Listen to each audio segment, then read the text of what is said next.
முருகன் இன்று இந்த பதிவை உங்கள் கண்ணில் காட்டுகிறான் என்றால் அவன் உங்களிடத்தில் ஒன்று சொல்ல வருகிறான். உங்களுக்கான வீடியோவை ஸ்கிப் செய்யாமல் கடைசி வரை பாருங்கள். என்றுமே இல்லாமல் பல பேர் கண்ணில் படாத இந்த பதிவு உன் கண்ணில் பட காரணமே உனது பிரச்சனைகள் முடிவுக்கு வரப்போகிறது என்பதுதான்.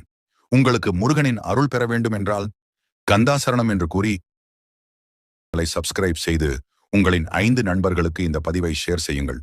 தைப்பூசம் கூடிய விரைவில் முடிய போகிறது. இந்த கடைசி 6 நாளில் முருகனுக்கு இந்த ஒன்றை செய்து விடுங்கள். இதற்கு ₹1 கூட செலவு கிடையாது. இதை முருகனின் அருள் இல்லாமல் யாராலும் செய்யவே முடியாது. காவடி எடுக்க முடியாதவர்கள், விரதம் இருக்க முடியாதவர்கள், கடைசி 6 நாளில் நாள் ஒன்றுக்கு 1 மிளகு என்ற கணக்கில் 6 நாளுக்கு 6 மிளகு என்று காலை சாப்பிடுங்கள். முதல் நாள் 1 மிளகு, 2வது நாள் 2 மிளகு என்று 6 நாள் கணக்கிற்கு சாப்பிட வேண்டும்.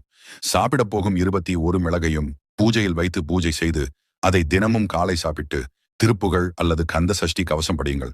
இதை செய்தால் நீங்கள் காவடி எடுத்த பலனையும்